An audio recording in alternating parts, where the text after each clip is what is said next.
Hello and welcome to Digital Transformation and AI for Humans with your host, Annie. In this podcast, we delve into how technology intersects with leadership, innovation, and most importantly, the human spirit. Each episode features visionary leaders who understand that at the heart of success is the human touch, nurturing a winning mindset, fostering emotional intelligence, and building resilient teams. Today, I invite you to tap into vision, leadership, and innovation insights shaped at Intel and Google DeepMind to help lead the future together with my amazing American guest, Steve Brown, joining us from Portland, Oregon. Steve has been operating at the edge of intelligence long before AI became mainstream. As an entrepreneur, advisor, and former futurist and executive at Google DeepMind and Intel, working at the intersection of AI, high tech, and large scale transformation. He has advised global organizations including Bank of America, Lenovo, Nespresso, Cameco, and Intuit, helping leaders prepare for what he calls the intelligence age, a shift so profound that many organizations still struggle to even grasp its implications. Steve is the author of the AI Ultimatum, a clear warning to leaders that AI-driven transformation is already here and waiting is not longer a neutral strategy. His earlier book, The Innovation Ultimatum, earned him features in Fast Company, Forbes, and more. Today, he is a global keynote speaker and trusted advisor to Fortune 100 companies focused on how leaders can move from confusion and delay to clarity and intelligent action. I'm honored to have Steve as a part of the Diamond Executive Council of the AI Game Changers Club, an elite tribe of visionary leaders redefining the rules and shaping the future of human AI synergy. Welcome, Steve. I'm so happy to have you here in the studio today. Thanks, Emmy. Let's have some fun together. I'm looking forward to a chat with you. So am I. Let's start the conversation and transform not just our technologies, but our ways of thinking and leading. If you are interested in connecting or collaborating, you can find more information in the description. And don't forget to subscribe for more powerful episodes. If you are a leader, business owner, or investor ready to adapt, thrive, and lead with clarity, purpose, and wisdom in the era of AI, I would love to invite you to learn more about AI Game Changers, a global elite club for visionary trailblazers and change makers shaping the future. You can apply at aigamechangers.club. Steve, to start with, I've been looking forward to our conversation for quite a while, and I would love to open it up with learning more about yourself, about your journey, about your passions. Could you share a little bit more? Sure. So in your introduction, you said, American. I suppose I am as well, but I grew up in England. So I grew up in the UK. I worked for Intel there when I was a young lad that still had a good head of hair. And I moved to America, to Portland, Oregon, again, working for Intel in the late 90s. So I've been here almost 30 years, and I've managed to keep my accent, which I'm very happy about. But over my career at Intel, which was a 30-year relationship, if I include my time interning with them, I did a couple of degrees in microelectronics. So I could design chips and boards and write software. I don't do any of that now, but at least I understand the engineering side of the equation. I mostly grew up in the business at Intel. So whether that was line of business, managing products, going to see customers, or helping people think through digital transformation.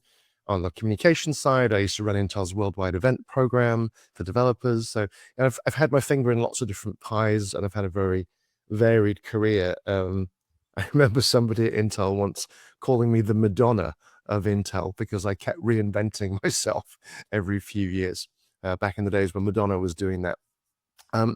Once I got to the mid 2010s, 2016 or so, rose to be one of Intel's two futurists. So I worked in Intel labs thinking about what the future of the world would be like 5, 10, and 15 years out. It became clear to me then that Intel had a murky future, let's say. And so I decided to go out on my own. So I've been helping people think through the future as an independent futurist for some time. And then I got asked to go to London and spend a couple of years working for Google DeepMind in London. So I went and did that just after COVID and spent some time with just amazing people there. You asked about my passions. I have always, since I was a little boy, been fascinated by the future and how technology will allow us to build a better future for people. So I suppose that's my driving passion. I have side passions. I love music. I love photography. I love video editing. I always use lots of edited videos in my talks, my keynote talks, because I love putting them together. And my wife and I collect wine. We enjoy drinking really nice wine from around the world. So, I enjoy doing lots of different things, but my driving passion is people. When I was working at Intel in Intel Labs, my boss, Dr. Genevieve Bell, was a cultural anthropologist, and she really gave me the perspective of always looking at everything through the lens of people. What do people want? What do they care about? What are their passions in life? What are their motivations? What are they scared of? What are their ambitions? And to not just think about technology and changing business and creating new capabilities, which is all well and good, but how can you use technology to make life better for people? And so I suppose if I have any guiding passion or principle, it's really how do you use technology to build a better future for people in whatever way that is. So that's me. Fantastic. Thank you so much for sharing all this. It's so inspiring, and I can see that we have quite a lot in common in many of those aspects. I'm also very much excited about the future, and it needs to be somehow taken back into the human spirit and to the value of humans, who we are, and how we want to see our reality, not just today, but many years ahead. Steve, as a futurist who has worked inside both large scale technology ecosystems like Intel and frontier AI research environments like Google DeepMind, and author of 2 books on the future of innovation and artificial intelligence, which emerging trends do you believe will most reshape the world over the next 5 to 10 years beyond what is currently discussed in mainstream AI narratives? I've been following on the latest reports from Davos 2026, and there are so many conversations on all these topics, and I absolutely want to hear your vision.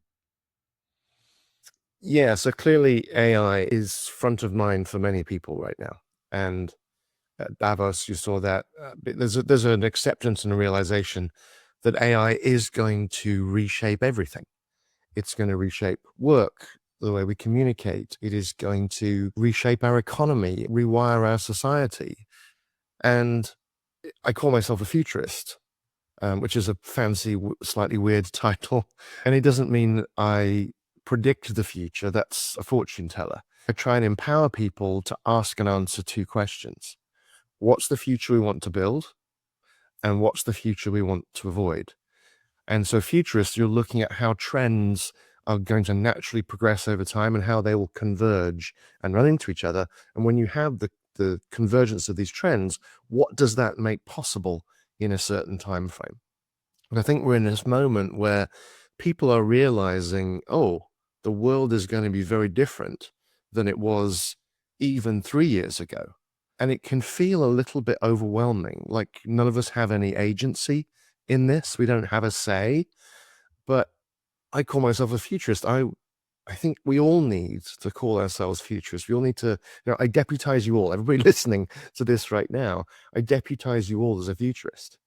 And what that means is thinking about and having conversation with other people about what the future is that we want to build and what we want to avoid. So I think that's what you're seeing happening at Davos, this realization that we need to be having this conversation. I think that the change that we all sense is coming much quicker than 95% of people realize. Maybe that's starting to get across to the people at Davos, but I'm not sure if they understand just how quick and profound this is. If we break it down and look inside the box that says AI, right, there are lots of different flavors of AI, different capabilities, and those capabilities are improving over time. The flavor of the moment that everybody's been talking about for about the last year or so, and seems to be front of mind for most people, is agentic AI. An AI that is able to perform tasks. It has agency. That's why it's called agentic AI. So it can use tools and APIs to connect to existing software and services and get things done for you. So AI stops being this turn-by-turn conversational chatbot and turns into essentially a digital employee, a digital co-worker that you can partner with human talent to get more done. Right, so that's kind of the flavor of the moment. We're still not quite there yet. There's still some more capabilities that have to be built out. We can get into the detail of what that is if you want. But what's coming next, and I think is going to be the biggest change for us all, is going to be the next few waves of AI. So agentic AI, spatial AI, also talked about in the terms of world models. There's a lot of conversation at Davos about world models. And then beyond that, physical AI. These are the waves that are really going to change things. So what are those things?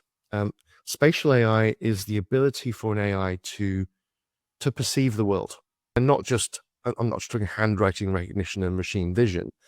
I'm talking an AI that can intelligently see the world, that understands objects and the relationships between objects and people and places and events and causation. If I do this, then that happens. Spatial AI is a way of AI understanding the world, not through the lens of language, which is what large language models are, but to be able to understand a view of the world. And that's important because it then enables an AI assistant, which could be an agent, the ability to understand a human being's context right now. And therefore, it can help them a lot more in the moment.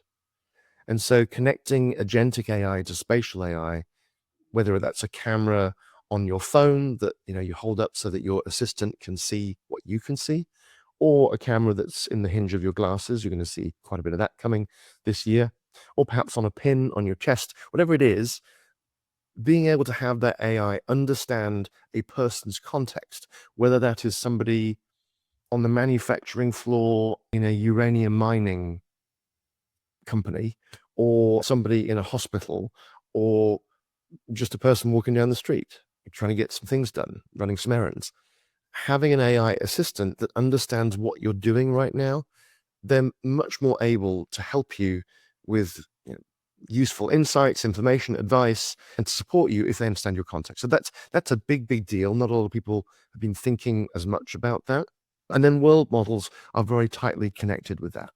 Spatial AI lets an AI understand your context and sort of see and hear, if you like. So it gives AIs eyes and ears. World models gives it an imagination. It gives it the ability to say, what if? So if I pick up this glass and shake it about, the water will move. If I tip it, the water will pour out. These are what if statements. Intuitively, as a human, I know that. I know that, fluids pour and that if I tilt it enough, it will fall over and water will go everywhere. An AI doesn't intuitively know that unless it has a deeper understanding of the world. So at the moment, most AIs understand the world and how it works through the lens of language, large language models. World models attempt to go beyond that and understand the physics of the world, causation, the what ifs. So it enables AI models to have an imagination and to project. So when you have a robot, for example, that has a world model built inside it, and you say, pour me a glass of milk, it can think, oh, okay, I need to pick up that jug over there because it has milk in it, and I need to tip it, and the milk's going to come out into the glass.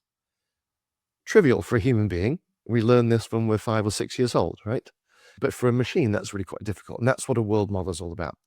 Once you have AIs that better understand the world, how it works, and I gave some trivial, sort of more physical examples with fluids, but just understanding how the world works, again, AI can help us much more because it understands the world that we are navigating. And it's able to help us much more intimately in the moment because it has a deeper understanding of what we're trying to achieve and how we might achieve it. So those components, spatial AI, world models, and ultimately physical AI, which is where we embody AI in a machine and give it physical agency. So that's humanoid robots and other types of robots. I would argue a self-driving car is in that category as well. We're going to start to see machines everywhere that are autonomous, that we can have a conversation with. A lot of times, I mean, people will ask me, because you get a lot of the same questions when I'm out interacting with people. One of them is, what's going to be the next ChatGPT moment, right? The moment that everybody goes, oh my God, I had no idea, right? And wakes everybody up to how fast things have moved. And I think that next moment will be when you see a robot walking down the street on an errand for somebody. And that is not that far away. You're going to see humanoid robots in American homes this year, 2026. So, and it's just going to go from there. So these next three waves change our relationship with AI because it can understand our context more, but it's also going to change our relationship with physical work, because now robots will be able to do physical work in our space. And I think people have really underestimated the speed that will happen. It will be limited largely by the manufacturing capacity to build robots at scale. But guess what people are going to do? They're going to use robots to build more robots. And so you're going to see that, hard takeoff cycle go much quicker than people think. So those are the things I'm watching that I think people are not talking enough about. But it starts with agentic and goes from there. And work changes this year. And then the economy really starts to change next year and the year after. Exciting times ahead. And I'm thinking both. Yeah. Exactly. You're reading my mind because I wanted to mention that I'm looking forward to all those amazing parts technologies can offer to us as humans, but at the same time, I can avoid thinking about all the scary and dangerous parts which it brings with all that development. And I see that many leaders, those who are developing AI, they are referring to this new world as yet another technological revolution, the fourth one. But do you see that it's exactly the same pattern, the same type of upgrade and transformation, or is it something completely different? If we take it in a very simple form, is it the same or is it different? In some ways, it's the same. In some ways, it's different. So let me unpack that.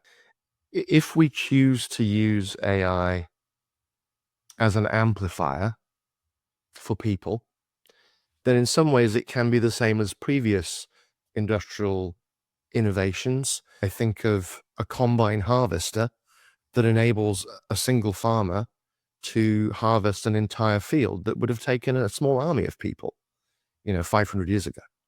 So there's an amplification there. And in some ways, we're going to amplify people and their abilities by connecting their cognition and their intelligence with machine intelligence and amplifying their abilities.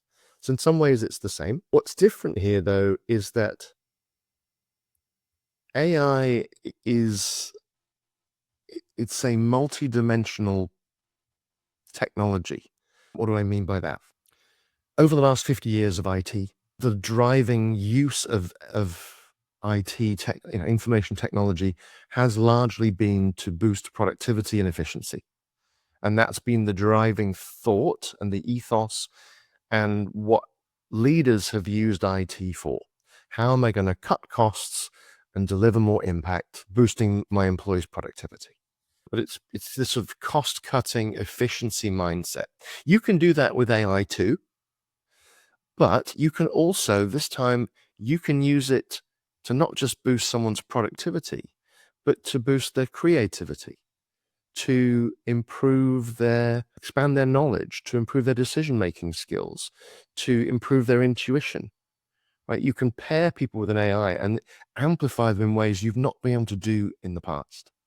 So I think it is a bit different this time. we're also seeing exponential change. And the thing with exponentials is they feel linear to begin with.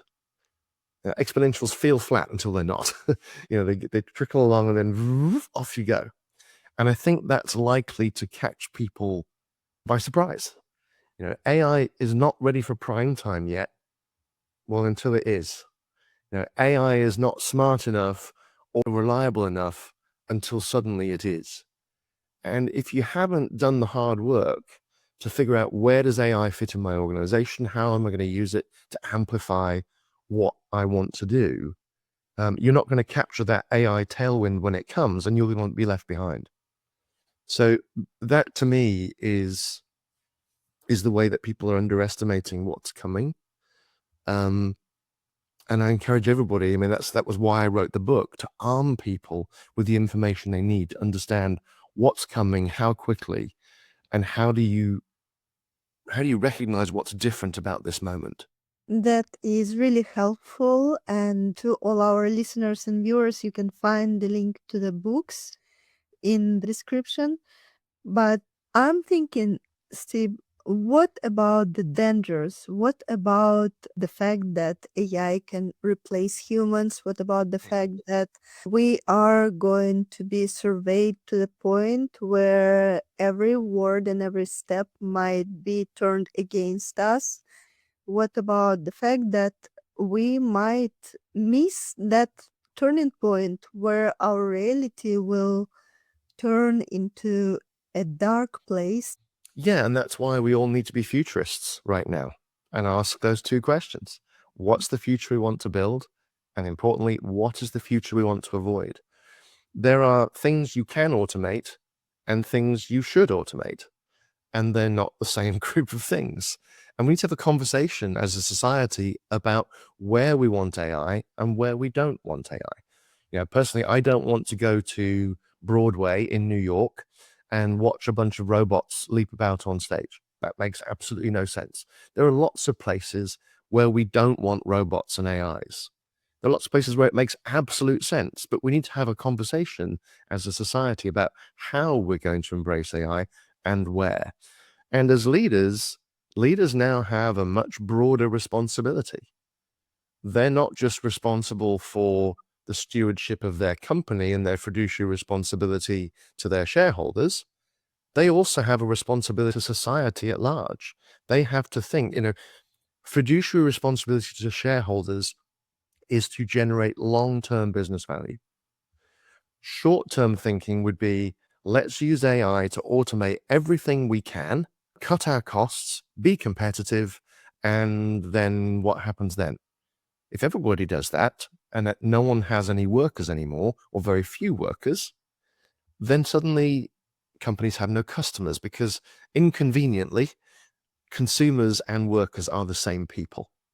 So we have to think more broadly, more holistically as a society, system level thinking. And leaders have to think beyond the walls of their company as to how do they want their brand, how do they want their company, how are they going to show up in the world to use AI to amplify human capabilities and not to automate it away.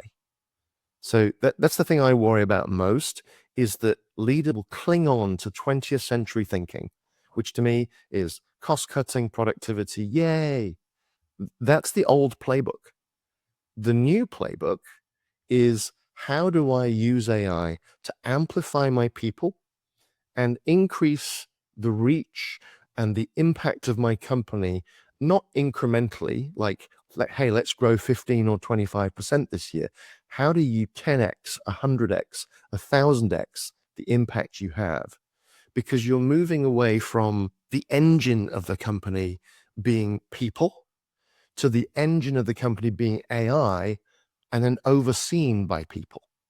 If you do that, you can move from a scarcity mindset, which is where we're all at today, right? We all have limited resources, limited budgets, a certain number of people, right? And we want to achieve as much as we can with it. That's the role of leadership management, is to optimize the use and deployment of those resources. Moving from that, if you have an AI first company, now you can start deploying the the resources you have and having an abundance mindset, because you can deploy massive amounts of intelligence on demand, supported by, yes, the limited human capital you have.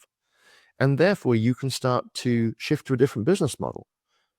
Historically, our revenues are based essentially, they map to hours worked, right? Revenue is based on hours, whether that, you're billing by the hour or you're in a business where you're limited by how much throughput your humans have, hours in the day, right? It's revenue equals hours worked. You can move in an AI first world to revenue being based on the outcomes you deliver, because you live in this abundant world and you're putting AI as the engine of the business. Moving to that AI first thinking and getting out of this incremental approach is what is going to differentiate the companies that win and thrive and have huge impact for humanity in the world, and those who become utterly irrelevant. I couldn't agree more. And thank you so much for this developed answer, because it is so important for all the leaders and everybody who is using AI and developing AI and creating the future of business to think about all those questions you just mentioned. That's something we need to discuss together. And I love your take on the fact that we all must be futurists and we all need to look into the future in order to understand what we want to create and what we want to avoid. It's hard to put that extra responsibility on leaders' shoulders, but I'm sorry, that's that's what the time calls for. And we all need to step up and recognize that we have this broader leadership responsibility that goes beyond the walls of our companies. And we have to think about leadership in a different way. So I'm thank you for bringing up the question and giving me the opportunity to talk about it. I don't think leaders have yet realized that they are shouldering a much bigger burden than perhaps they realized. And it's not by choice, actually. It's just the name of the new game. And Yeah. we need to adapt and take our responsibility. So I totally agree. From your vantage point, where are leaders most at risk of misreading the future, overestimating some developments while underestimating others? And which blind spots concern you most right now? Yeah, we sort of talked about that a little bit already. I think misreading the future would be that exponential thing, not understanding that exponential curves are coming and we're on exponentials.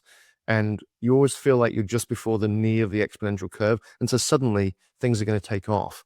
If you haven't already done the hard work, or you're not already in the process of doing the hard work, of figuring out what should my company look like in the era of AI, or where do I put AI in workflows to complement the human talent that I have, then you miss out on the moment where essentially the dial on AI's capabilities keeps getting turned up. And we're heading towards human level intelligence, AGI. When it comes, Elon Musk will tell you it's probably the end of this year, maybe. Not sure that's true.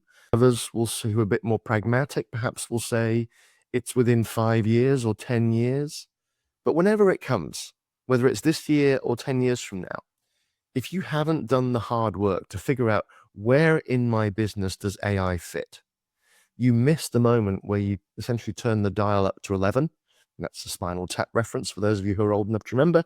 And you get the full benefit. You get the tailwind effect of AI on your business and propel yourself into the future. That's the biggest thing I think people haven't figured out yet. Doing trials with Copilot is not an AI strategy. Sorry. If that's your level of engagement with AI, you've got to pull up your britches and get involved, because that is not AI. That is old lame AI, and Microsoft is phoning it in. I'm sorry, Microsoft, but Copilot. Anybody who is under the misconception that by saying to Microsoft, we'll pay you a little extra each month so that all our employees had access to Copilot, you're leaving 99% of the value of AI on the table. So you have to think about things in a different way. The other thing I would say, blind spots that concern me right now, I think was your phrasing. I don't think we're thinking enough about responsible deployment of AI, making sure it's safe, making sure it's ethical, making sure that we do the best we can to strip out bias that AI has. AI models learn based on human-generated data, and buried in that data are human patterns, and humans have biases. So AIs will reflect the bias of humans. And I think the same way that we want our children to grow up to be better than us, we should want our AIs to be better than us and set that standard. So making sure that we do everything we can when we train AI models to reduce or eliminate bias, I think that's an important part of it. But just how do we deploy responsibly? How do we make sure that we maintain human connection, that we keep human judgment in the loop, we maintain oversight of humans in the loop, that we are using AI to amplify humanity and not diminish or sideline it? These are the types of decisions that we have to make when we talk about responsible deployment and making sure we build governance systems and so on. So those are the things I think I'm most concerned about. I'm so grateful that you mentioned all those things because they are truly crucial. And there is no way forward to end up in a better place if we are not going to address all of them. Steve, as intelligence becomes embedded across systems, products, and decision flows, what new leadership risks emerge that didn't exist in previous technology waves? And where are organizations and individuals least prepared? We already touched a little bit on this, but let's dive a little bit deeper. Yes, let's come at it from a slightly different angle. What every leader needs to recognize is that they are now going to be leading and presiding over a blended workforce, a blend of human workers, yes, still human workers, digital workers in the form of agents, and robot workers, if you have a physical component to the work that you do. So now you have this blend of three different pieces of your organization. What it means is you need to think differently about workforce planning. It means you need to ensure that your CIO and your CHRO are best buds because they now preside over this blended workforce. Actually, one company wrote about this in the book. They were the first company to recognize this, and they have had those two positions come together in one person.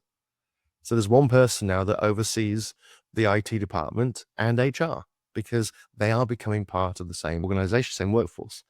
So you need to expand the view of what management is, because you're now no longer just managing people, you are managing people and you're managing a digital workforce. You're managing agents. And that means you now need to expand management to also mean governance and policies and guidelines within which these AIs are going to operate. So everyone needs to get ahead of this and recognize this is coming, and this is what leadership and management is all about this year and next year. So thinking about systems design, how do you train your human people to thrive in this new world of a blended workforce? What are the right incentives to encourage that? What are the guardrails you need to put in place? How do you have enough oversight on your digital employees in the same way that you have oversight of your human employees? The way you achieve that is different. So thinking through that is really important. So you're now architecting behaviors using governance, and you're looking at the whole system of how humans and agents and robots a few years from now will all work together in a team, and you have to design that and oversee that. That, I think, is the big change, and it presents all kinds of new risks that weren't there in the past, because leaders are going to be making this stuff up as they go along. That's right. We've never had to do this in human history. We've never had, when you were using a tool, a hammer, you didn't have to figure out how you're going to govern and manage that hammer because it wasn't intelligent. We have to rethink AI as being a digital component of the workforce And that means you have to manage all the risks that come with that, right? The same way that you have to worry about managing the risks of having humans, because we're all flawed and, make mistakes. How do you mitigate for all of that? Now you have to do the same thing for agents, and you do it in a different way. Incredible times. When I think about how many things have changed in the last 2 to 5 years, it's absolutely unbelievable. What we Yeah. thought was just science fiction, purely science fiction, today it is all around us and it's just speeding up. But let's take this part one step further, looking at innovation through a futurist lens.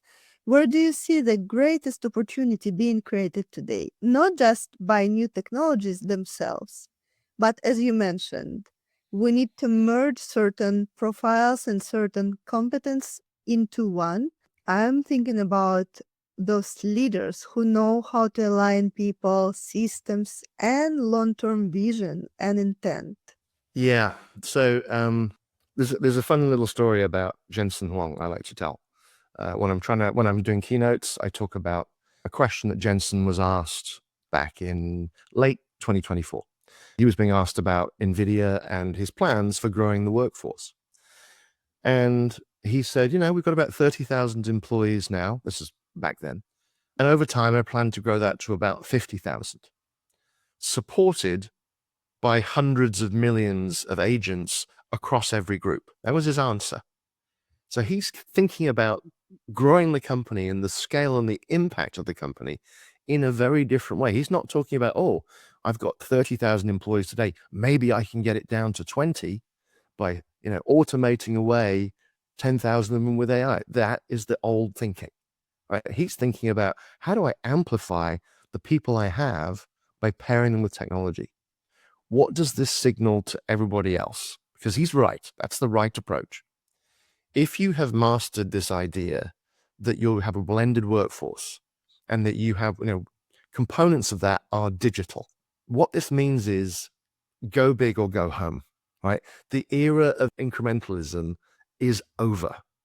Going for just 10 or 15% or 20% growth, no, that's not going to win it, because markets are now going to be dominated by the bold leaders, the bold companies who use AI to deliver extreme value at low cost, expanding their impact and reach 10x, 100x, 1000x by using AI as the engine.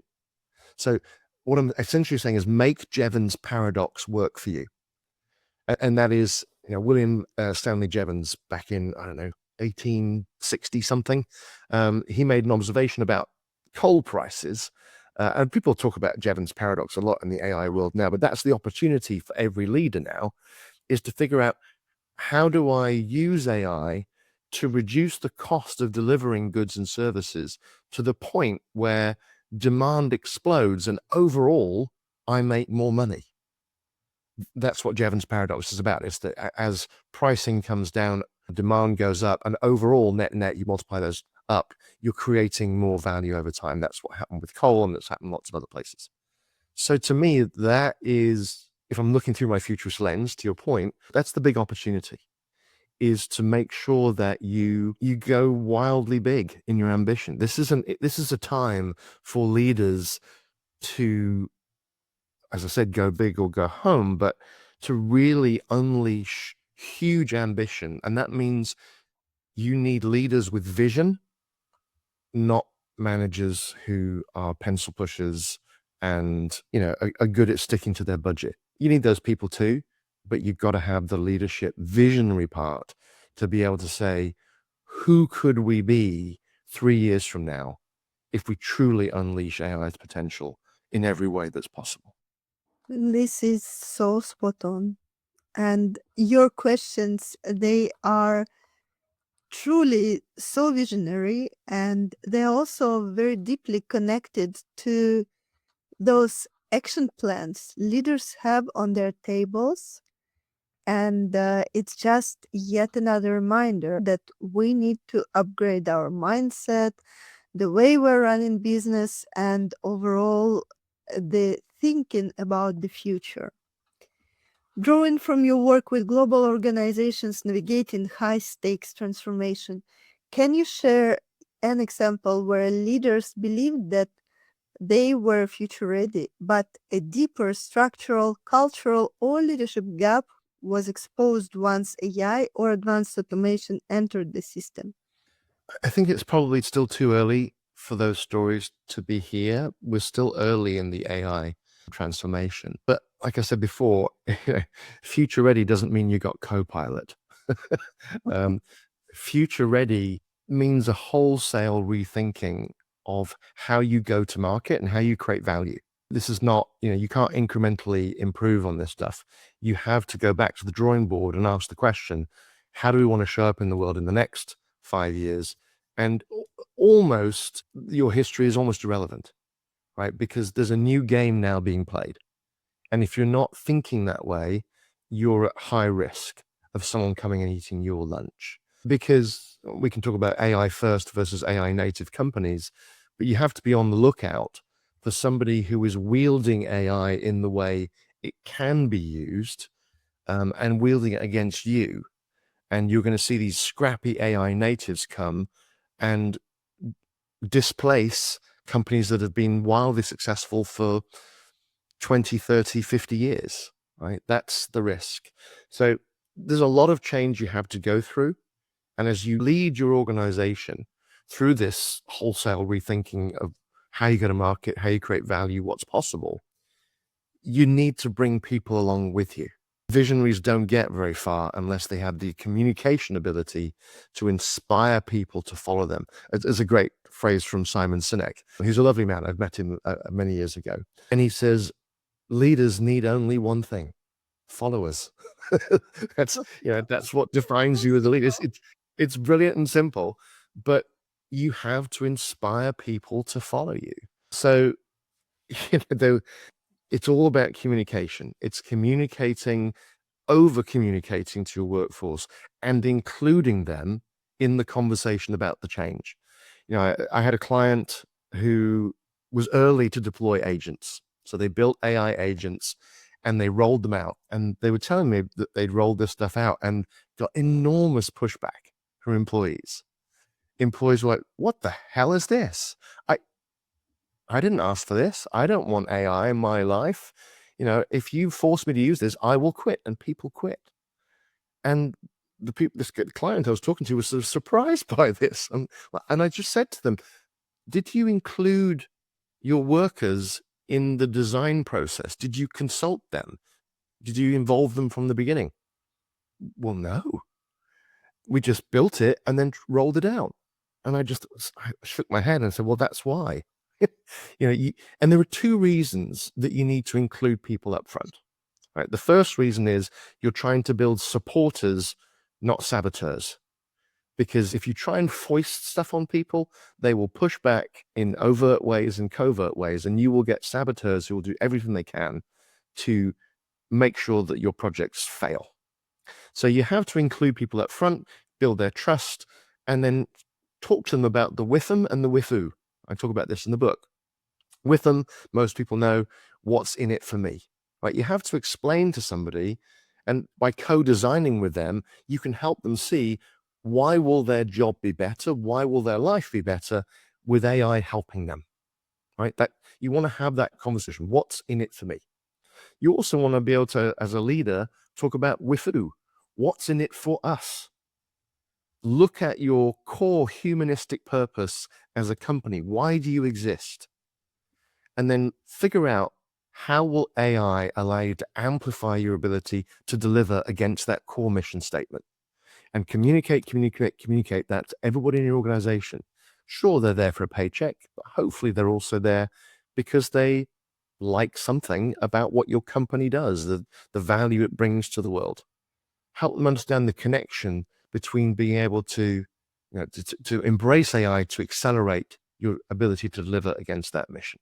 So that's the first reason to include people up front in the conversation, is to get them on board and get them excited so that you get supporters, not saboteurs. The second reason is the people who are doing the work actually understand how it gets done. Leaders typically don't. They have an idea of it. Managers hopefully understand what's going on mostly, but time and again, when I've worked with clients, the way that things are written down in the manual on processes and how things get done are not the way things actually get done, right? People find shortcuts, they find better ways to do things. And so if you design an AI solution to support the way you think workflows happen, they won't work because it's not the way work is actually done. So that's the other reason you want to include workers up front, because they will help you design a solution that actually helps and actually lands and works. So you want to design for the world that is or will be, not the world as leaders believed it to be. So that's the major lesson that I've had from working with my clients is, over communicate and include people up front so that they take ownership, you build trust, and you actually increase your chances of a successful deployment of AI.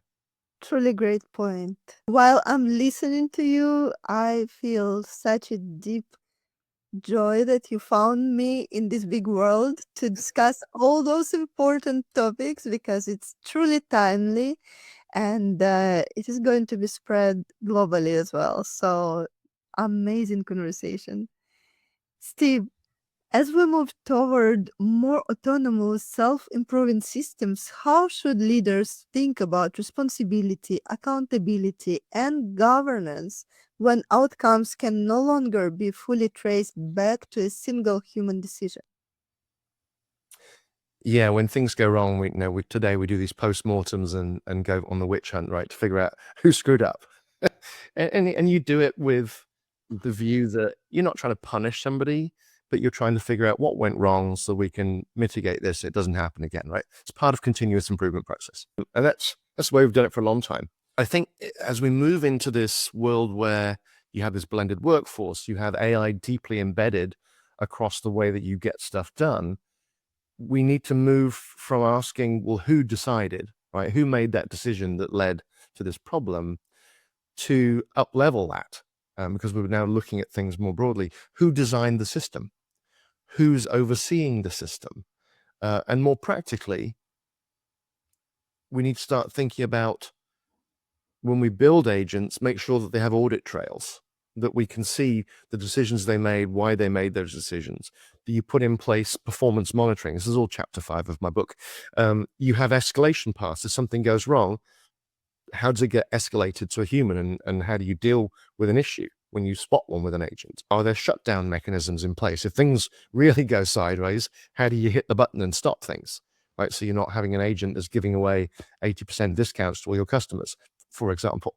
Right, so governance in that world moves from a set of rules to now continuous oversight, because you have self-improving systems. These are going to get smarter and better and more capable over time. Part of the design of agents is that they have memory. They can use self-reflection to improve over time. It's just innately agents have the ability to self-improve. That means you have a moving target.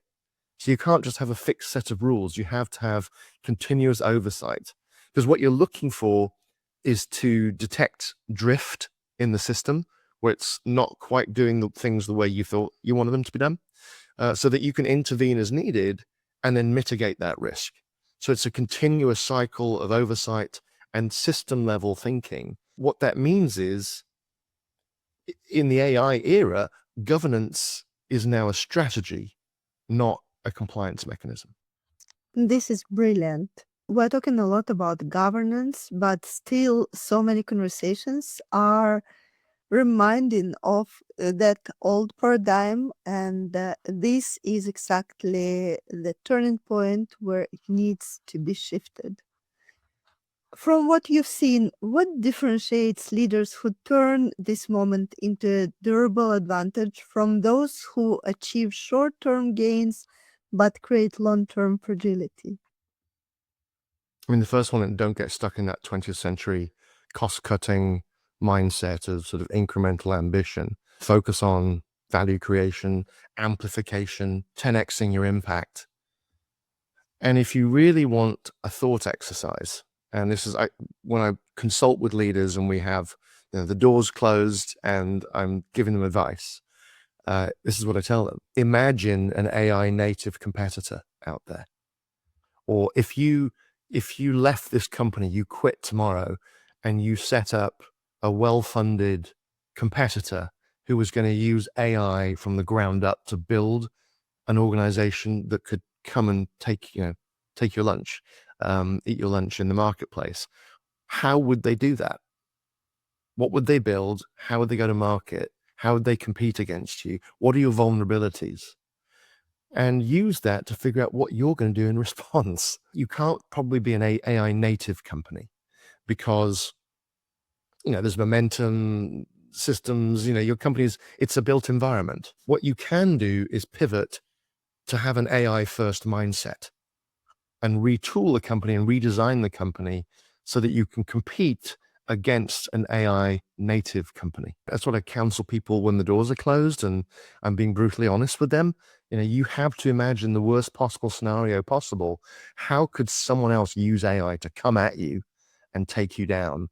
And then be ready for that and use, it's kind of, what's your judo move where you use their strength against them? How would you respond to that? By becoming stronger through being an AI first company. Here's what I mean by that. One of the adages in the retail industry when Amazon came at them was, okay, well, we're going to focus on WACD, what Amazon can't do, right? Amazon was a digital internet first company, internet native company. And then you had all these retailers who have all this bricks and mortar and distribution networks and blah, blah, blah. They had to learn to become digital first companies that embraced the internet, had fulfillment, could do, multi-channel, omni-channel, so you could buy online and return in store, all those things, right? They adapted and they've leveraged the strengths that they have that Amazon doesn't have, which is I have a showroom where people can come and try stuff on. And, there's people that will give them advice on how pretty they look in that. Or, I get to see all this extra choice and I get to try the products out or see the TVs and see how nice the screens look, right? There's something about that physical presence. And so that's what leaders need to think about now is think about how an AI native company could come at you and how do you become an AI first company to respond to that and to be able to compete, leveraging your existing assets, but also using AI as the core engine of your business. This is such a great advice. I see reverse engineering in action, and that's amazing. I love this approach to everything because it's super efficient, truly. Steve, you mentioned quite a few things which should be really transformed and changed in order to start winning in this new game and on this completely new playground. But what is one assumption about leadership, innovation, or the future that leaders must unlearn to avoid becoming obsolete or misaligned in the decade ahead? I think it's that 20th century mindset. We've kind of already covered it. It's not getting caught thinking, well, as a company, we've been winning in the marketplace by playing the old game and we've won 30 times in a row. So let's just keep playing the same game. That's not going to keep you winning for the next 30 years. You need to do something very different. And I think that's the biggest risk is people feel the momentum of success and they don't recognize that it could all end if you don't keep up with what's changing. I mean, there are plenty of examples out there. Probably the most famous one is Blockbuster, right? Don't be Blockbuster. Blockbuster had the opportunity to buy Netflix not once but twice, I'm told. But they thought, oh no, it's all about videotapes and DVDs. And guess what happened? So just because you're wildly successful now and the business model you have is working for you now, great, good for you. It doesn't guarantee that continues. So have a long, hard look in the mirror, game out what could happen. If I can help, I'd be delighted to. That's what I do for companies. But don't be complacent and don't rest on your laurels. This is a time of extreme change and nobody is excluded from that. We all have to show up differently. That's so valuable.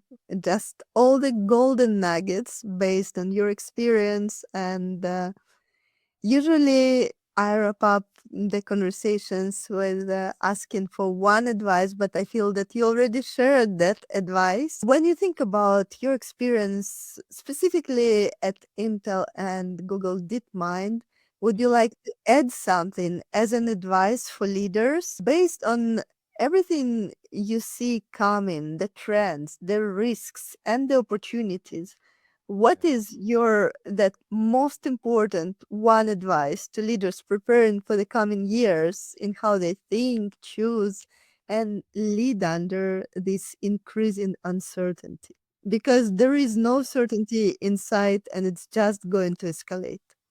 Yeah. So the first thing I'd say, I mean, embrace possibility thinking, where possibility thinking is defined as asking the question, how could we dot dot dot, right? How could we something? It's not incremental. It's asking, how could we 10x? How could we asking the big bold questions? Secondly, to acknowledge that you don't know everything and you're making this up as you go along, because we all are now, right? This is a brave new world. No one really knows how to do AI transformation. We're making it up as we go along. We're figuring it out as we go along. There's a lot to figure out. And to get through that, you have to have a clear vision of the world you're trying to build, and then you figure it out as you go along. But you have to have that clear vision so that you can lead others to that place. And that vision has to be bold. You know, it's got to be bold, because if it's not, you'll get steamrolled by somebody else who has greater ambition than you do. So it needs to be a bold vision, and it needs to be an inspiring vision so people will follow you. Leaders need followers. And the way you get there is to embrace AI as the engine of innovation for you. So you kind of put that all together.